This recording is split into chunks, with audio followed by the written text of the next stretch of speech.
अलैका या नबी अल्लाह व अला आलिका व अस्हाबिका या नूर अल्लाह। प्यारे आका सल्लल्लाहु अलैहि वसल्लम का फरमाने आली शान है। आका फरमाते हैं कि तुम अपनी मजालिस को मुझ पर दुरूद पाक पढ़कर आरास्ता क्या करो, क्योंकि तुम्हारा मुझ पर दुरूद पाक पढ़ना बरोज़ क़यामत तुम्हारे लिए नूर होगा। और एक हदीस पाक है, प्यारे आका सल्लल्लाहु अलैहि वसल्लम का फरमान है कि क़यामत के दिन सबसे मेरे नज़दीक वो शख्स होगा जिसने दुनिया में रहकर मुझ पर ज़्यादा दुरूद पाक पढ़े होंगे। तो जितना बंदे ने दुरूद पाक ज़्यादा पढ़े होंगे वो उतना आका के करीब रहेगा, और जितना वो आका के करीब रहेगा इंशाल्लाह उतना ही मज़े में रहेगा वो। तो सब नियत करें कि इंशाल्लाह अब दुरूद पाक कसरत से पढ़ेंगे इंशाल्लाह। अल्लाह हम सभी को कसरत के साथ रूशी पढ़ने की तौफीक अता फरमाए। सल्लु अलल हबीब सल्लल्लाहु अलैहि वसल्लम। तकरीबन 10:40 हो चुके हैं, 11 बजे तक इंशाल्लाह ये सब कुछ सलाम हो जाएगा इंशाल्लाह। कुछ माशाल्लाह बयान भी होगा, नाशरी भी हो गई है। मैं सोच रहा कि अभी हम 3-4 दिन पहले हल्दर मऊ गए थे, तो 2 बेटी थी, दोनों की शादी साथ में हुई थी। तो हम लोग तो नाशी पढ़ते हुए जा रहे थे बारात की सूरत में, और एक जो बेटी के जो आए थे वहाँ से, तो वो डीजे लेके आए थे। मतलब ये हाल चल रहा है मुसलमानों का जो है। अच्छा, अब जब किसी से कहो कि भाई इमाम शरीफ बांध लो, ये दाढ़ी रख लो, तो लोग क्या कहेंगे। अरे कर तो लूँ लेकिन लोग क्या कहेंगे। और वही शख्स शादी में नाच रहा होता है, तब नहीं सोचता कि लोग क्या कहेंगे। मतलब जहाँ अल्लाह की नाफरमानी की बात आ जाती है तो मुसलमान तो चला जाता है, सब नहीं सोचता कि लोग क्या कहेंगे। जब अल्लाह को राज़ी करने वाली बात आ जाती है, सुन्नतों पर अपनाने वाली बात आ जाती है, तो मुसलमान कहता है लोग क्या कहेंगे। तो खैर, एक बात हम कहें, जैसे नजराना जो है ना, ये बाद में देना आप, ठीक है। इससे थोड़ा डिस्टर्ब होगा मामला। इसमें क्या है, बयान के दौरान ये थोड़ा नाशी होती तो कोई दिक्कत नहीं देते रहा, लेकिन ये बयान के दौरान। अच्छा, एक मरतबा ऐसा हुआ, बयान कर रहा था तो मैंने मना कर दिया, भाई नजराना तो कोई आएगा नहीं, ठीक है। क्योंकि बयान सुने आप, अगर किसी को देना हो तो बाद में दे देना, मुसाफा कर लेना, क्योंकि अल्लाह पाक जानता है ना, सवाब चाहिए, अल्लाह पाक जानता है।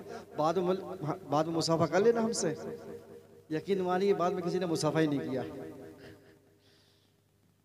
ऐसा नहीं होना चाहिए, अल्लाह को राज़ी करना है तो मतलब बाद में मुलाकात कर ले। लेकिन पैसे आजकल किसको बुरे लगते हैं यार, तो आने दे। खैर, अल्लाह पाक हम सभी को इखलास अता फरमाए। देखो ये माशाल्लाह कल शादी की तकरीब है, तो आज इन्होंने ये किया है, अल्लाह पाक कबूल फरमाए। तो मैं एक वाक़या भी जहन में आया कि इन्होंने इस नियत से बुलाया कि उलमा किराम हमारे घर पे आएंगे, घर में बरकत होगी इंशाल्लाह, शादी खाना आबादी होगी इंशाल्लाह। जैसी नियत वैसे उसका वो होता है। अमीर अहले सुन्नत ने फैज़ान सुन्नत में वाक़या लिखा है कि डाकुओं का एक गिरोह, जो अच्छी नियत अगर बंदा करे ना, अच्छी नियत से अगर अच्छे काम करे तो कैसे क्या हो जाता है। डाकुओं का एक गिरोह चोरी करने के लिए किसी गाँव में जो है निकलना, रास्ते में रात हो गई, मगरिब का टाइम हो गया और जाना था आगे। तो जो डाकू का जो सरदार था वो कहने लगा, देखो हम लोग जिस गांव में जाएंगे ना, वहां तक पहुंचेंगे तो सुबह हो जाएगी। ऐसा करते हैं, आज इसी गांव में रुकते हैं और सुबह यहाँ से निकलेंगे। जब सुबह यहाँ से निकलेंगे तो शाम तक उस गाँव में पहुँच जाएंगे, वहाँ चोरी करनी है। मशवरा ये तय हुआ, ठीक है। तो क्या रुकना कहाँ है, गाँव में तो कोई जानता नहीं है, तो सामने जो घर दिख रहा ना, यहाँ चलते हैं। तो ये गए वहाँ पे, दरवाजे पे दस्तक दी। दस्तक जब दरवाज़ा खोला तो एक खातून आई, थोड़ा ज़ईफ़ थी। बेटा बोलिए क्या काम है। वो अम्मा, वो हम लोग अल्लाह की राह के मुसाफिर हैं, अगर आप इजाज़त दें तो आज आपके घर पे रुक जाएं। वो अल्लाह की राह के मुसाफिर हैं तो बेटा बिल्कुल इजाज़त, आइए। तो उस खातून ने जो अच्छे तरीके से बिस्तर लगाया, खाना खिलाया। खाना खिलाने के बाद एक चारपाई थी, उस कोने में चारपाई पे एक माजूर लड़का था जो चल नहीं पा रहा था, लेटा ही था। खैर उन्होंने खाना खाया, सो गए। सोने के बाद सुबह नाश्ता करके चोरी करने के लिए जो गांव में निकल गए, चोरी की। जब चोरी करके जब वापस आए तो फिर वहाँ रात हो गई। तो कहा गया ऐसा है, आज यहीं रुकते हैं, कल इंशाल्लाह यहाँ से चलेंगे। इंशाल्लाह तो उन्होंने कहा नहीं होगा पता नहीं, लेकिन कहा कि चल सुबह चलते हैं। खैर दस्तक दी वो अम्मा जान, वो हम सोच रहे थे कि आज रात और इजाज़त मिल जाती कि ठीक है बेटा आइए। तो सब लोग अंदर गए। कल जब गए थे ना, जो चारपाई पे जो माजूर लड़का लेटा था, आज वही खाना लेके आ रहा था।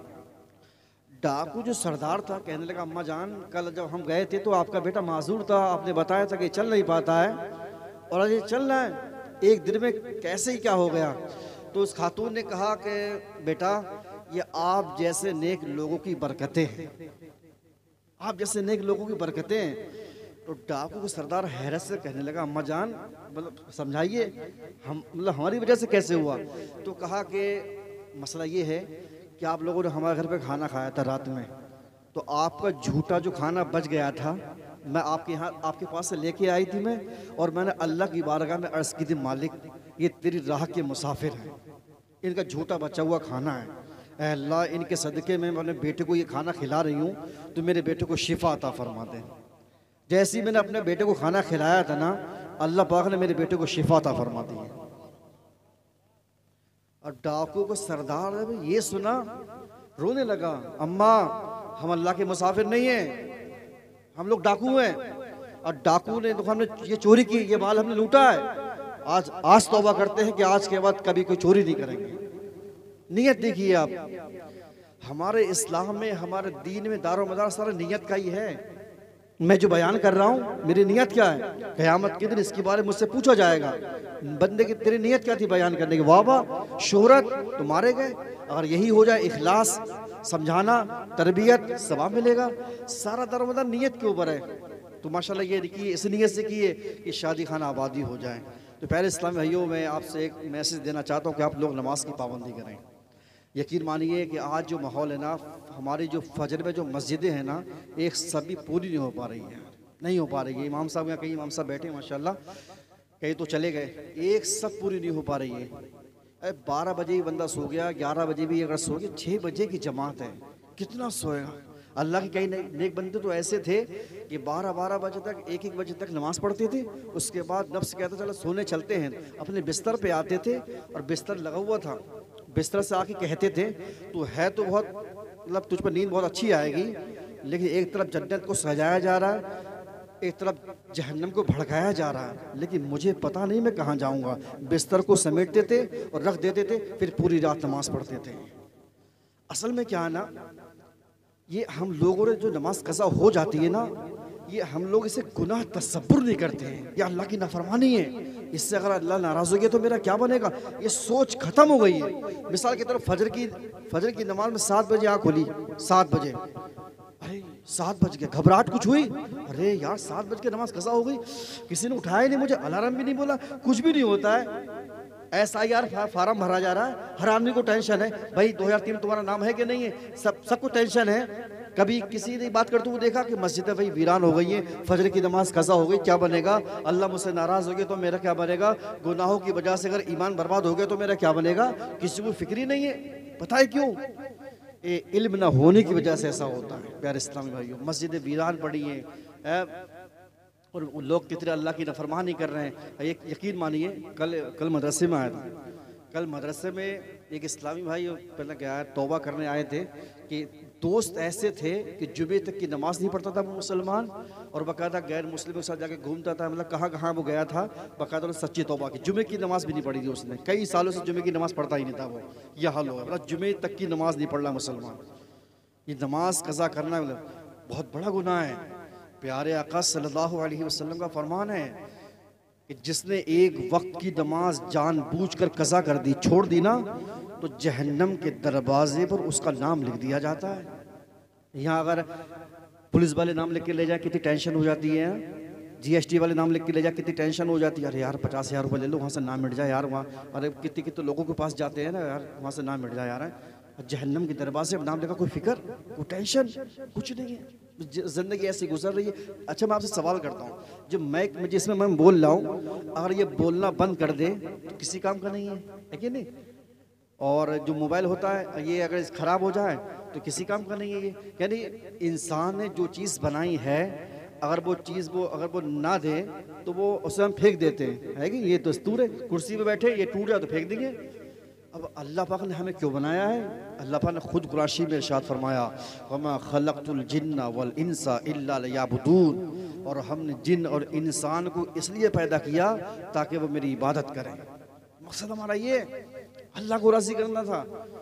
और हम कारोबार पैसे कमाना, बिजनेस करना ये ज़रूरी है, मकसद नहीं है। मकसद है अल्लाह को राज़ी करना। हम सब जानते हैं कि क़यामत के दिन कब्र में नमाजी काम आएगी, सब कुछ सब जानते हैं, लेकिन फिर भी ऐसा शैतान और उसके नफ्स के बहकावे में आकर इतना गुनाहों में वो हो गए हैं कि मतलब नेक बनना भी चाहते लेकिन बन नहीं पाते। प्यारे इस्लामी भाइयों, सब लोग नियत करके इंशाल्लाह नमाज की पाबंदी करेंगे इंशाल्लाह। यकीन मानिए, बेनमाजी जब हमने जो किताबें पढ़ी है ना, उसमें लिखा है जब बेनमाजी को जो कब्र में रखा जाता है ना, तो कब्र उसे ऐसे दबाती है कि ये वाली पसली इधर और ये वाली पसली ऐसे ऐसे दबा देती है बेनमाजी को। अल्लाह ना करे, अल्लाह ना करे। हम लोग इतने कमज़ोर हैं ना, दरवाजे में अगर उंगली आ जाए हमारी तो चीख निकल जाती है हमारी, इत्तिफाक से इतने कमज़ोर हैं। और अल्लाह ना करे अगर कब्र में चले गए, कब्र में दबा दिए तो हमारा क्या बनेगा। इस्लामी बहनें भी सुन रही हैं। ये इमाम गज़ाली अलैहिर्रहमह ने मुकाशिफ़तुल क़ुलूब में ये रिवायत नकल की है कि एक इस्लामी बहन का इंतकाल हुआ, खातून का इंतकाल हुआ, कब्रिस्तान ले गए, दफनाया। दफनाने के बाद उसका भाई जब घर पे आया तो कुछ कीमती कागजात थे जो कब्र में रह गए थे। ना चाहते हुए भी रात में ये गया, फावड़ा लेके कब्र खोदी, जब मट्टी हटाई, जब पहला तख्ता हटाया तो उसकी बहन की कब्र में आग के शोले भड़क रहे थे। घबरा गया, जैसे मट्टी बंद करी, तख्ता रखा, घर पे आया, माँ से पूछा, अम्मी जान बहन के अमाल कैसे थे। बेटा क्यों पूछ रहे हो? बताइए अम्मी जान बहन के अमाल कैसे थे। बेटा क्यों पूछ रहे हो, कोई बात? मैंने बहन की कब्र में आग भड़कती हुई देखी है। तो माँ ने कहा, बेटा तेरी बहन नमाज तो पढ़ती थी लेकिन नमाज में सुस्ती क्या करती थी। अब बताइए, नमाज तो पढ़ती थी लेकिन सुस्ती करके पढ़ती थी, तब उसका यह आलम है कि कब्र में अजाब हो गया, आग भड़का दी गई। तो जो मुसलमान इस्लामी भाई या इस्लामी बहन नमाजी नहीं पढ़ता होगा, उसकी कब्र का क्या होगा, फिर कितना अंधेरा होगा। अच्छा चलो, आग भी नहीं है, सांप भी नहीं है, बिच्छू भी नहीं है, अकेले तन्हा, कितना अंधेरा होगा, घुप अंधेरा होगा। और नमाज लेके जाएंगे ना इंशाल्लाह, नमाज की पाबंदी करके जाएंगे ना, तो इंशाल्लाह कब्र इंशाल्लाह प्यारे आका सल्लल्लाहु अलैहि वसल्लम के सदक़े से इंशाल्लाह नूर नूर हो जाएगी इंशाल्लाह। और नमाजी जो नमाजी होते हैं ना, जब वो कब्र में जाते हैं तो अल्लाह पाक उनकी कब्रों को इतना बड़ा कर देता है, जहाँ तक वो निगाह करें, जहाँ तक निगाह वसी कर दिया जाता है कब्रों को, इतना तो सब जानते हैं। तो नमाज की पाबंदी। अच्छा मैं आपसे सवाल करता हूँ, कल जैसे मिसाल के तौर पर कल का दिन जो गुजर गया, ठीक है, कल का दिन जिनका गुजर गया उनसे सवाल है हमारा, जिन लोगों ने नमाजें पढ़ी थी 5 टाइम की, जिन लोगों ने पढ़ी थी 5 टाइम की, और जिन लोगों ने नमाज नहीं पढ़ी थी किसी टाइम की, तो जिन लोगों ने नमाज नहीं पढ़ी थी तो उन्होंने ऐसा क्या कर लिया जो नमाज पढ़ने वाले नहीं कर पाए। अब सवाल आपसे, ऐसा क्या कर लिया उन्होंने? और या जिन लोगों ने नमाज पढ़ी थी उनका ऐसा क्या नुकसान हो गया जो नमाज पढ़ने वाले जो कर गए? कुछ नहीं, कुछ भी नहीं हुआ होगा। सिर्फ ये तौफीक की बात होती है। प्यारे इस्लामी, आपका जुमा नहीं छूटता होगा, नहीं आप लोग जुमे की नमाज पढ़ते होंगे कहीं भी रहें, लेकिन जुमे की नमाज पढ़ेंगे क्योंकि आपने जहन बना लिया है कि जुमा पढ़ना है। ऐसे ही अगर 5 वक्त की नमाज पढ़ने का जहन बना लेंगे ना, तो इंशाल्लाह ये भी पढ़ने वाले बन जाएंगे। जहन नहीं बनाया है। और नमाजी को सबसे बड़ा इनाम ये मिलेगा कि क़यामत के दिन उसको अल्लाह का दीदार नसीब होगा। नमाज पढ़ ली इंशाअल्लाह। हम लोग कुरान शरीफ पे ईमान लेके आए ना, कुरान शरीफ में अल्लाह इरशाद फरमाता है, जब जन्नती जन्नत में जाएंगे और जहन्नमी जहन्नम में जाएंगे तो जन्नती जहन्नमियों से पूछेंगे, माशाअल्लाह काकुम फी सक़र, तुम्हें क्या चीज़ जहन्नम में ले गई? तो वो जहन्नमी कहेंगे, क़ालू लम नकु मिनल मुसल्लीन, हाय अफसोस हम नमाज नहीं पढ़ते थे। अल्लाह पाक मुझे भी हम सबको अल्लाह पाक 5 वक्त की नमाज इखलास के साथ पढ़ने की तौफीक अता फरमाए। तो नियत करते कि इंशाअल्लाह आज के बाद कोई नमाज कज़ा नहीं होगी इंशाअल्लाह। अल्लाह पाक हम सभी को जो है अमल की तौफीक अता फरमाए। आइए सलात व सलाम पढ़ लेते हैं।